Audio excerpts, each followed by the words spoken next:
অবশেষে পদত্যাগ করেই নিল উপদেষ্টা আসিফ নজরুল। আসিফ নজরুলের পদত্যাগ চাইল এনসিপি নেতা পাটোয়ারি। তিনি বলেছেন আসিফ নজরুল গাদ্দারি করেছেন এবং বিএনপি নেতা সালাউদ্দিনকে বলেছেন ভারতীয় রয়্যাল এজেন্ট। প্রিয় দর্শক, হঠাৎ করেই কেন এনসিপি নেতারা আসিফ নজরুলের উপর ক্ষিপ্ত হলো? যদি এনসিপি না চায় আসিফ নজরুল উপদেষ্টা থাকুক, তাহলে কি আসিফ নজরুল উপদেষ্টা থাকতে পারবেন? আমার মনে হলো জরুরি বৈঠকের মাধ্যমে এই আসিফ নজরুলকে পদত্যাগ করতে হবে। আমরা দেখি পাটোয়ারি কি বলেছেন এবং পাটোয়ারির বক্তব্য নিয়ে বিশ্লেষণ করেছেন আরেকজন রাজনৈতিক বিশ্লেষক, তার আলোচনা শুনুন। আমাদের জাতীয় নাগরিক পার্টির যুগ্ম আহ্বায়কগণ, যুগ্ম সদস্য সচিবগণ, আজকে যে বার্তাটি নিয়ে আজকে জনগণের সামনে আমরা হাজির হয়েছি, সেই বিষয়ে আমরা কিছু স্পষ্ট কথা বলবো।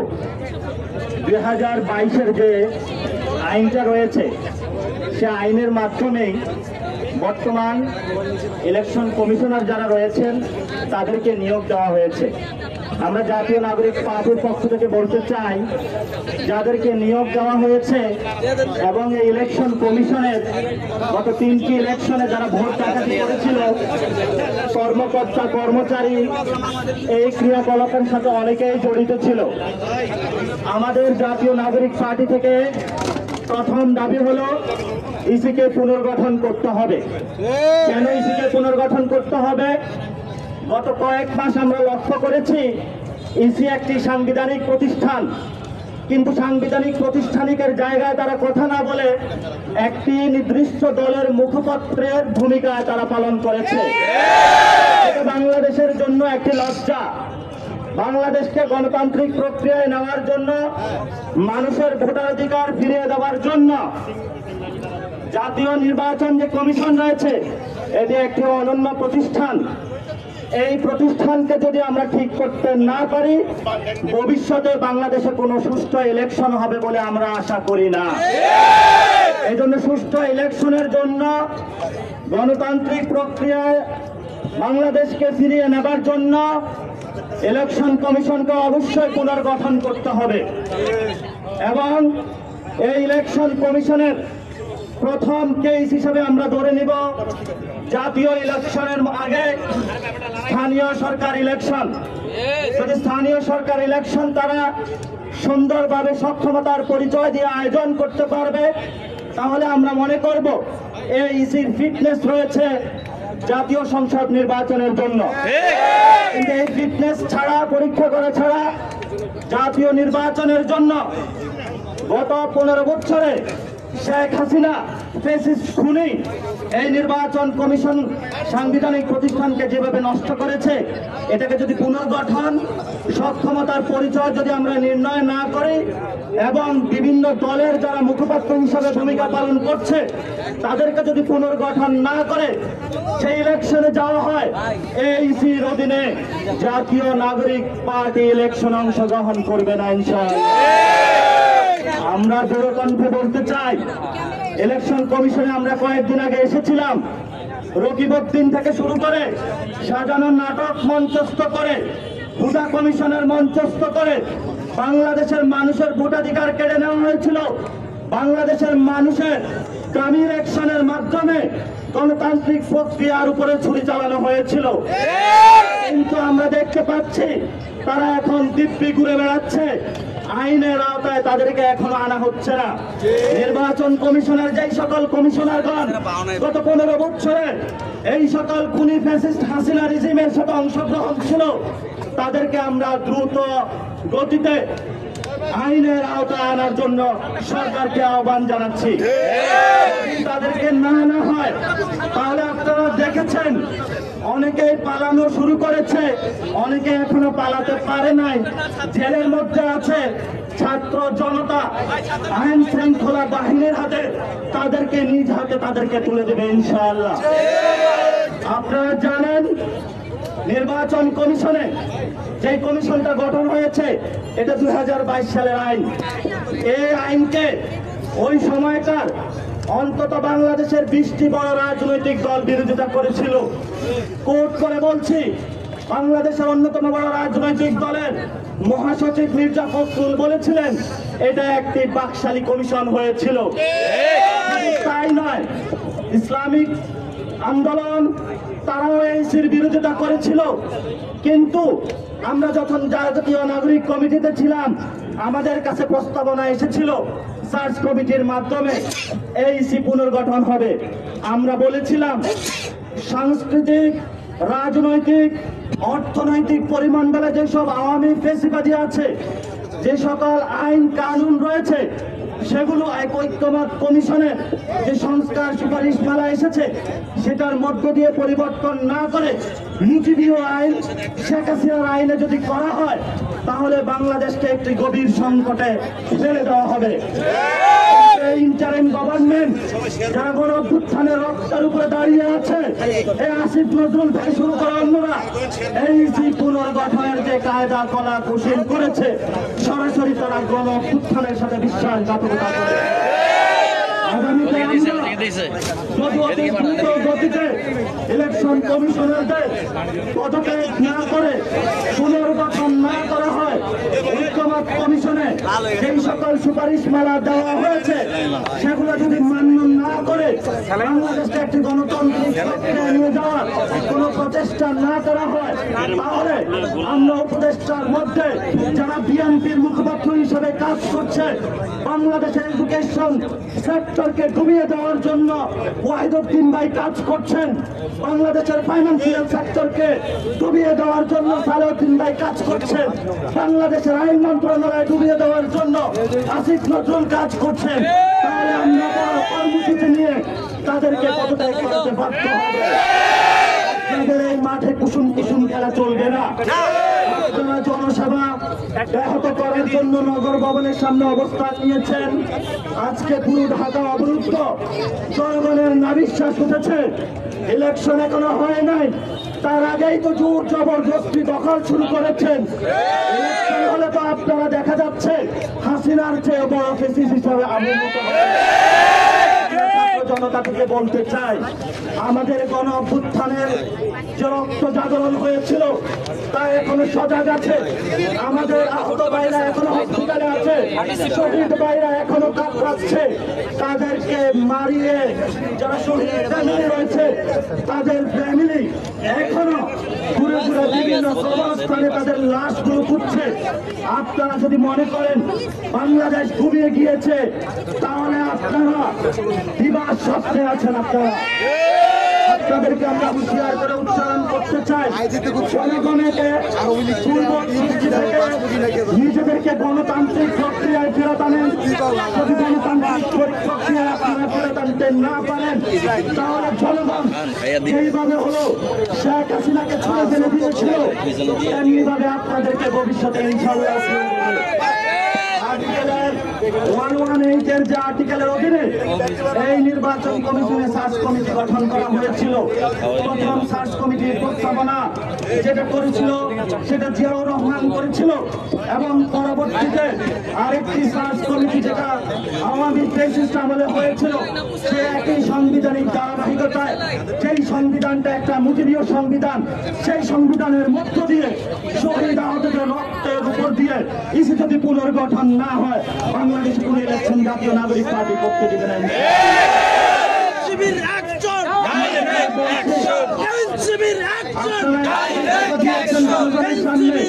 সেখানে আপনারা বলেছেন যে ইসি পুনর্গঠন করতে হবে, সাংবিধানিক প্রতিষ্ঠান গঠন করতে হবে। আপনাদের প্রথম থেকে শুরু করে যদি আমরা 7 নম্বর সংস্কার কর্মসূচিতে যাই, সেখানে আপনারা ইসি আইনের পরিবর্তনের কথা বলেছেন, কিন্তু যখন ইসি পুনর্গঠন করার পূর্বে একটি সাজানো গুছানো সার্চ কমিটির মাধ্যমে আপনারা আপনাদের লোকগুলো বসিয়ে দিয়েছেন, তখন আপনারা আপনাদের সংস্কার কার্যক্রমের 31 দফা বলে গিয়েছেন। এই 31 দফা হলো জনগণকে বোকা বানানোর কিছু কাগজপত্র। 31 দফা হলো বাংলাদেশের মানুষকে আবার বোকা বানানোর একটি প্রতারণা করার কথা। এই 31 দফা বাংলাদেশের মানুষের কোনো আকাঙ্ক্ষা ধারণ করে না। এই যে ইসি গঠন করা হয়েছে আমাদের পিছনে, এটা কোনো সাংবিধানিক প্রতিষ্ঠান হিসাবে এখন এক্সিস্ট করে না। এটা বিএনপির একটি দলীয় কার্যালয় হিসাবে বিএনপি একটি মুখপাত্র হিসাবে আবির্ভূত হয়েছে। আমরা জনগণের পক্ষে। ইন্টারিমকে গভর্নমেন্টকে বলবো, জনগণ আপনাদেরকে ক্ষমতা দিয়েছে, জনগণের ম্যান্ডেট নিয়ে এসেছেন, রক্তের ম্যান্ডেট নিয়ে এসেছেন। রক্তের ম্যান্ডেটে বসে আপনারা বিএনপির পক্ষে কাজ করতে পারেন না। বিএনপির কাছে নগর ভবন ছেড়ে দিতে পারেন না। বিএনপির কাছে দলীয় কার্যালয় হিসাবে ইলেকশন কমিশন ছেড়ে দিতে পারেন না। জনগণের সাথে সরাসরি গাদ্দারি। এই জন্য আমরা বলি, পক্ষপাতমূলক যে ইস্যু রয়েছে তা পুনর্গঠন করতে হবে।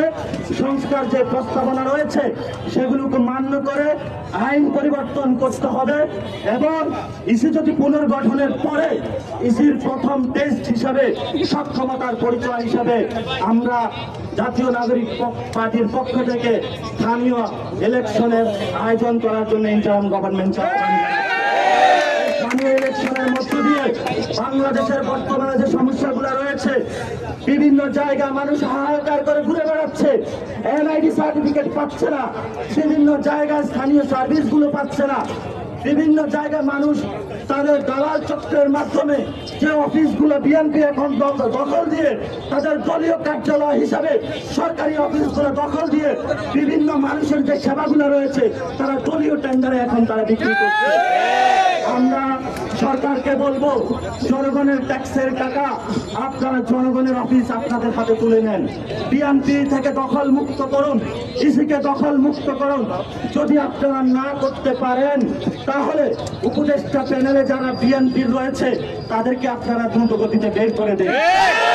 তারা বিভিন্ন রাজনৈতিক দলের ওইখানে বসে বসে এসি রুমে গণঅভ্যুত্থানের রক্তের উপরে বসে তাদের বিরুদ্ধে তারা এখন ষড়যন্ত্র করছে। কেউ করছে বিচারালয়ে, কেউ করছে অর্থ মন্ত্রণালয়ে, আর কেউ করছে শিক্ষা মন্ত্রণালয়ে। এই ওয়াহিউদ্দিন বাংলাদেশের সকল ক্যাম্পাস গুলোতে ডাকসু ইলেকশন না দিয়ে ক্যাম্পাস গুলোতে ছাত্র সংসদ নির্বাচন আয়োজন না করে সেগুলোতে রাশের রাজনীতিতে তারা ফেলে দিয়েছে। আমাদের ভাই সাম্যকে রাতের আধারে হত্যা করা হয়েছে, এখনো তারা বিচার পায়নি।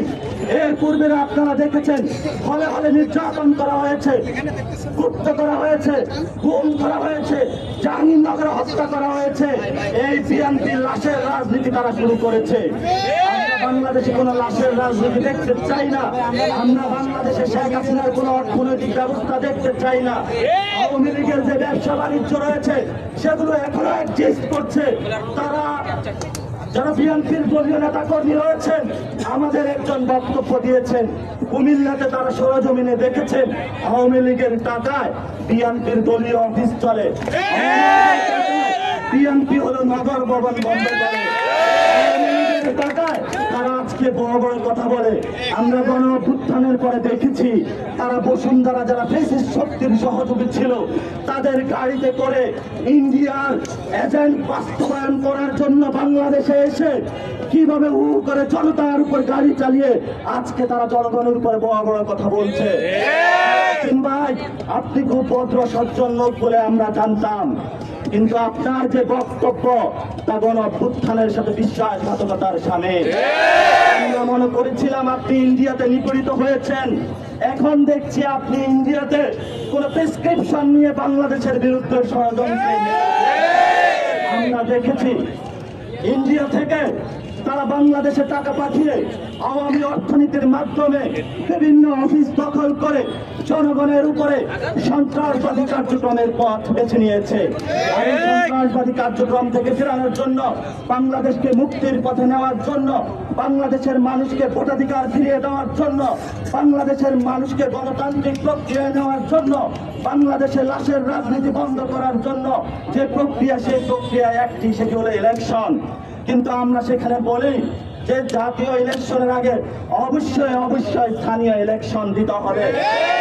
ইলেকশনের আগে জাতীয় কোনো ইলেকশন হবে না এবং সবাইকে রাজপথে সজাগ দৃষ্টি থেকে বাংলাদেশের জনগণের পক্ষে আপনারা লোক সংখ্যায় কম বেশি হন, জুলাই গণঅভ্যুত্থানের রক্তের স্পিরিট দিয়ে বিভিন্ন জায়গায় আপনারা সজাগ দৃষ্টি রেখে বাংলাদেশের মানুষকে একটা প্যান গার্ড হিসাবে জাতীয় নাগরিক পার্টির কর্মকর্তা এবং বাচ্চায় যারা রয়েছেন তারা আপনারা কাজ করবেন, কারণ আপনাদের হাতে রয়েছে ভবিষ্যৎ বাংলাদেশের স্বপ্ন। আপনাদের হাত থেকে যদি বাংলাদেশ চলে যায় তাহলে সালাউদ্দিনের মতো যারা গ্যাং ভারত থেকে এসেছে তাদের হাত দিয়ে বাংলাদেশ ইন্ডিয়াতে চলে যাবে। আমরা বলি সালাউদ্দিন যে প্রেসক্রিপশন নিয়ে এসেছে সেই প্রেসক্রিপশনের মধ্যে দিয়ে তারা মুজিববাদী এখানে সংবিধান রাখতে চায়। বেঁচে আছি ততদিন মুজিববাদী সংবিধান চলবে না। আমরা যতদিন বেঁচে আছি বাংলাদেশে গণপরিষদ কায়েম হবে। আমরা যতদিন বেঁচে আছি বাংলাদেশে জাতীয় ইলেকশনের আগে স্থানীয় ইলেকশন হবে। আমরা যতদিন বেঁচে আছি এই পুনর্গঠন করে ছাড়বো ইনশাআল্লাহ।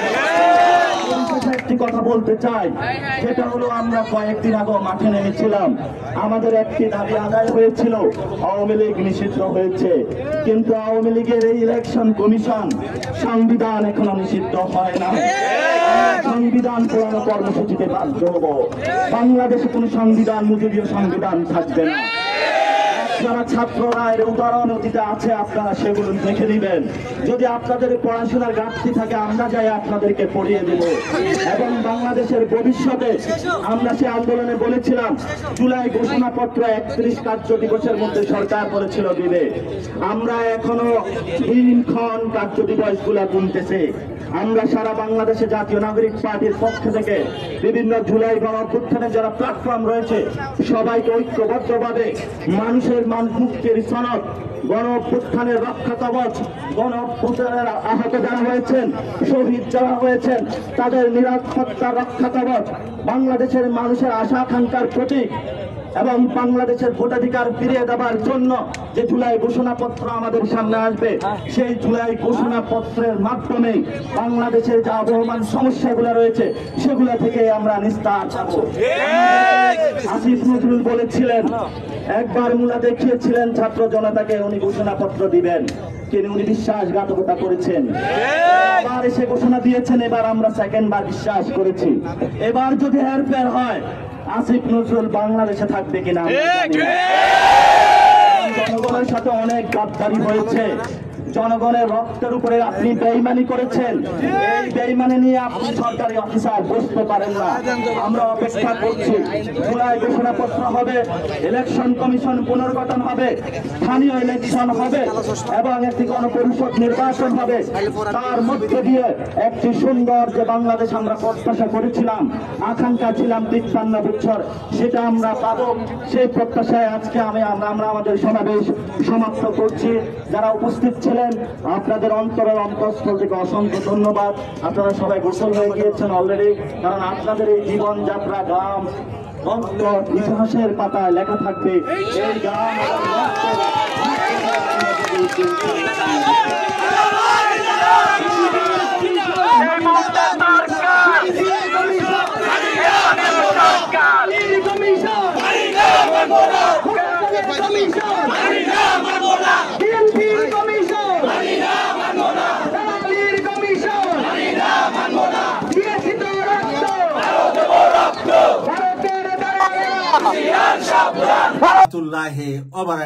রাজনীতিবিদরা যেই কথা বলেন না সেই কথাগুলা আমরা মাঝে মাঝে বলে থাকি।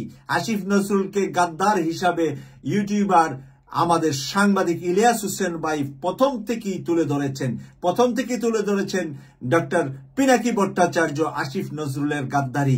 আমাদের সাংবাদিক ডক্টর কনক সারোয়ার ভাই সহ আমরা সবাই আসিফ নজরুলের গাদ্দারির কথা বলে আসছিলাম, কিন্তু বাংলাদেশের বিশিষ্ট রাজনীতিবিদরা এই নিয়ে কোনো কথা বলছিলেন না। আর যেই এনসিপির ঘাড়ে বসে আসিফ নজরুল এতদিন কলা খেয়েছেন, সেই এনসিপি নেতা আজকে নাসিরউদ্দিন পাটোয়ারি আসিফ নজরুলকে গাদ্দার হিসাবে ঘোষণা করেছেন এবং এই গাদ্দারকে চেয়ার থেকে নামিয়ে দেওয়ার ঘোষণা দিয়েছেন নাসিরউদ্দিন পাটোয়ারি এনসিপির একটি সমাবেশে। আমি আপনাদের সামনে এখন এনসিপি নেতা নাসিরউদ্দিন পাটোয়ারির মুখ থেকে বক্তব্যটা শোনাচ্ছি রেকর্ড, তারপরে আমি আমার বিশ্লেষণটা করছি। আমাদেরকে আসিফ নজরুল বলেছিলেন, একবার মুলা দেখিয়েছিলেন ছাত্র জনতাকে উনি ঘোষণাপত্র দিবেন, তিনি উনি বিশ্বাসঘাতকতা করেছেন।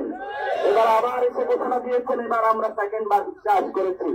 এবার যদি হেরফের হয় আসিফ নজরুল বাংলাদেশে থাকবে কিনা আমরা জানি না। কারণ জনগণের সাথে অনেক গাদ্দারি হয়েছে। জনগণের রক্তের উপরে আপনি বেইমানি করেছেন। এই বেইমানি নিয়ে আপনি সরকারি অফিসার বুঝতে পারেন না। যদি অতি দ্রুত গতিতে প্রিয় দর্শক, আপনারা শুনলেন যে নাসিরউদ্দিন পাটোয়ারি বলেছেন জনগণের সাথে বেইমানি আর গাদ্দারি করেছেন, আপনি বাংলাদেশে থাকতে পারবেন কিনা সেই চ্যালেঞ্জটা ছুড়ে দিয়েছেন আজকে নাসিরউদ্দিন পাটোয়ারি। কারণ জনগণের সাথে বেইমান আর গাদ্দারি যারাই করুক, আজ হোক কাল হোক, তা কিন্তু ধরা পড়ে যাবে।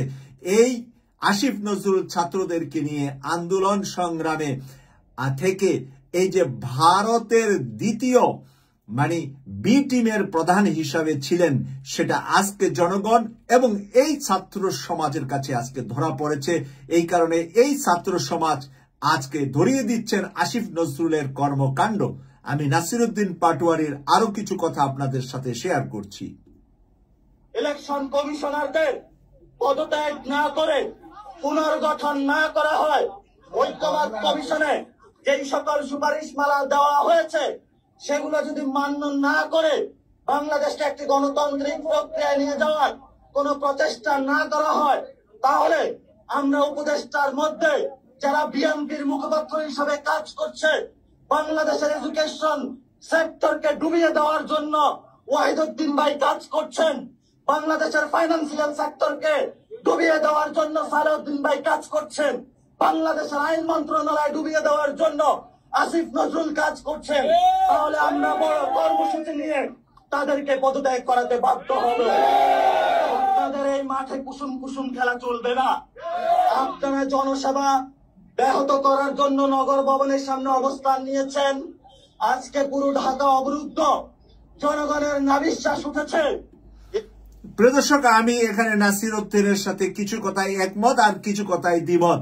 আমি আমার দ্বিমতটা পোষণ করছি, আপনাদের মতামত আপনারা কমেন্টসে লিখবেন স্বাধীনভাবে। আপনাদের প্রত্যেকের রাইট আছে আপনাদের মতামত লেখার। আমি এখানে নাসিরউদ্দিনের সাথে ওয়াহিদউদ্দিন সাহেব শিক্ষার বিষয়ে গরমিল করছেন, এই বিষয়ে আমি একমত।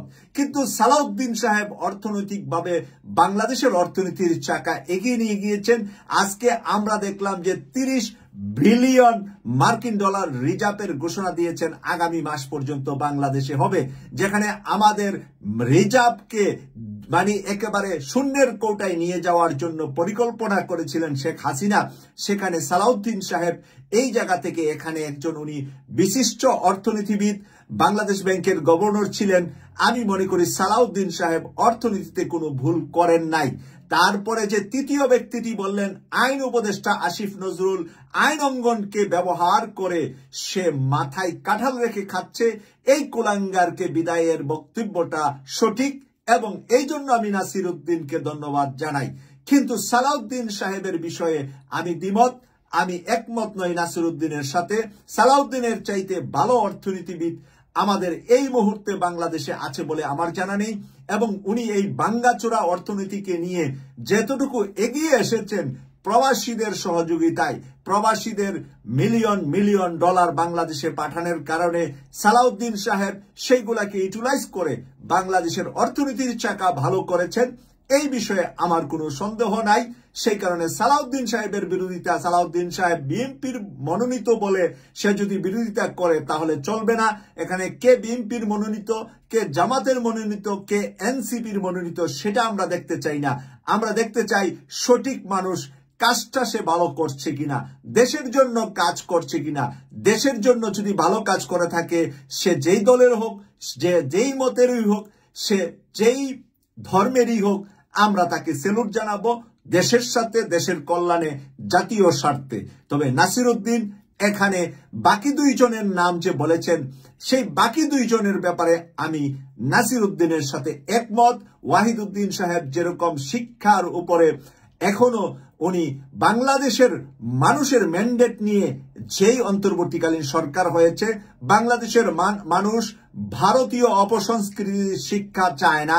বাংলাদেশের মানুষ একটি আধুনিক শিক্ষা কমিশন যে আধুনিক শিক্ষা কমিশনে বাংলাদেশের বিশিষ্ট ইসলামিক স্কলাররা থাকবে, বাংলাদেশের আধুনিক মনা মানুষরা থাকবে, নারী প্রতিনিধি থাকবে, সবাই থাকবে, কিন্তু এটার কোয়ালিটি হবে বাংলাদেশের 90% মানুষের মনের সাথে মিল, মনের সাথে যায় এরকম একটি শিক্ষা কমিশন, সেই জায়গায় উনি ফেল করেছেন। বিভিন্ন সময় আমরা ওনার ফেলটাই দেখছি। এখনো শিক্ষার উপরে উনি ওয়াহিদউদ্দিন সাহেব ভালো কিছু করতে পারেননি। এবার এনসিপি নেতা নাসির উদ্দিনের বক্তব্য আরেকটু আপনাদের সামনে নিয়ে আসছি। সেখানে সে বলছে যে এই সালাউদ্দিন সাহেব এখন বিএনপির মুখপাত্র হিসাবে কাজ করছেন। চট্টগ্রামের কক্সবাজারের সেই সালাউদ্দিন ভারত থেকে প্রেসক্রিপশন নিয়ে এসে বাংলাদেশে ভারতীয় আদর্শ এবং নরেন্দ্র মোদীর প্ল্যান বাস্তবায়নের জন্য উনি কাজ করছেন। উনি বিএনপির হয়ে কাজ করছেন না, দেশের জনগণের হয়ে কাজ করছেন না। এই কথাগুলা নাসির উদ্দিন তুলে ধরেছে। আমরা একটু নাসির উদ্দিনের মুখ থেকে শুনবো। আপনি খুব ভদ্র সজ্জন লোক বলে আমরা জানতাম, কিন্তু আপনার যে বক্তব্য তা গণ-অভ্যুত্থানের সাথে বিশ্বাসঘাতকতার সামিল। আমরা মনে করেছিলাম আপনি ইন্ডিয়াতে নিপীড়িত হয়েছেন, এখন দেখছি আপনি ইন্ডিয়াতে কোন প্রেসক্রিপশন নিয়ে বাংলাদেশের বিরুদ্ধে ষড়যন্ত্রে মেতে উঠেছেন। আমরা দেখেছি ইন্ডিয়া থেকে তারা বাংলাদেশে টাকা পাঠিয়ে আওয়ামী অর্থনীতির মাধ্যমে বিভিন্ন অফিস দখল করে জনগণের উপরে সন্ত্রাসবাদী কার্যক্রমের পথ বেছে নিয়েছে। আর এই সন্ত্রাসবাদী কার্যক্রম থেকে ফেরানোর জন্য, বাংলাদেশকে মুক্তির পথে নেওয়ার জন্য, বাংলাদেশের মানুষকে ভোটাধিকার ফিরিয়ে দেওয়ার জন্য, বাংলাদেশের মানুষকে গণতান্ত্রিক প্রক্রিয়ায় নেওয়ার জন্য, বাংলাদেশের লাশের রাজনীতি বন্ধ করার জন্য যে প্রক্রিয়া, সেই প্রক্রিয়ায় একটি শিডিউল ইলেকশন। কিন্তু আমরা সেখানে বলি যে জাতীয় ইলেকশনের আগে অবশ্যই স্থানীয় ইলেকশন দিতে হবে। স্থানীয় ইলেকশনের আগে জাতীয় কোনো ইলেকশন হবে না।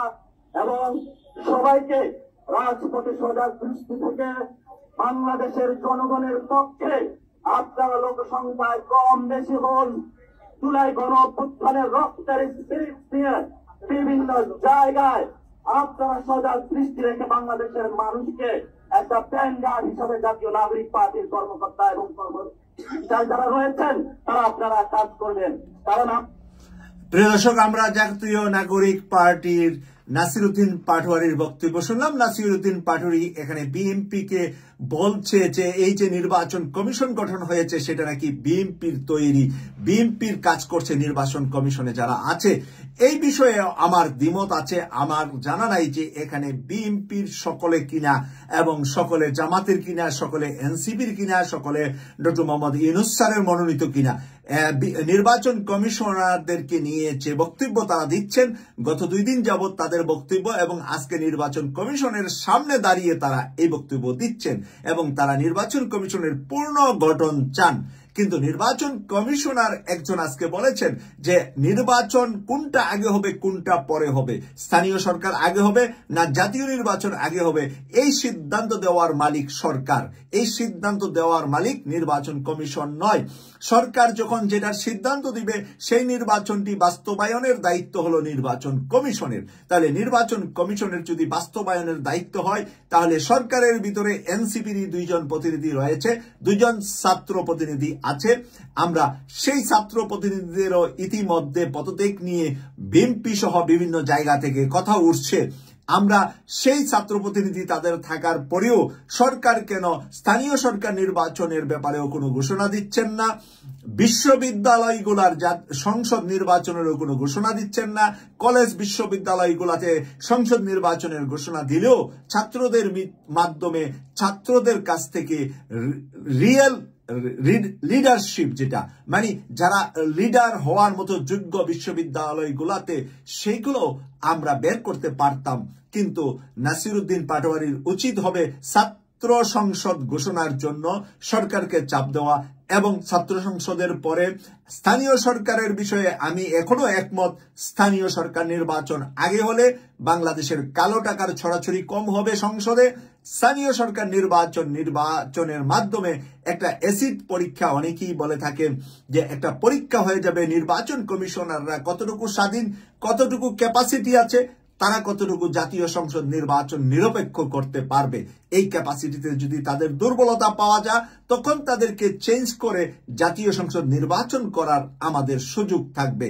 কেটিভি 24 এর নিয়মিত অনুষ্ঠান দেখার জন্য আমাদের চ্যানেলটিকে সাবস্ক্রাইব। দর্শক, আলোচনা শুনে স্পষ্ট বুঝতে পেরেছেন। তো আসিফ নজরুলকে নিয়ে কিন্তু 5 আগস্ট বা 10 আগস্টের পর থেকে কিন্তু বিভিন্ন রকমের সতর্কবার্তা, আমি বলবো সাংবাদিক ইলিয়াস, পিনাকি ভট্টাচার্য ওনারা দিচ্ছিলেন। তখন হয়তোবা অনেকেই আমাদের বিশ্বাস হয়নি, বা এনসিপির যারা এখন সমালোচনা করছেন আসিফ নজরুলের, তারাও আসিফ নজরুলের পক্ষে উকালতি করেছে এবং ফেসবুক স্ট্যাটাসের মাধ্যমে আসিফ নজরুলকে বাঁচানোর চেষ্টা করেছে।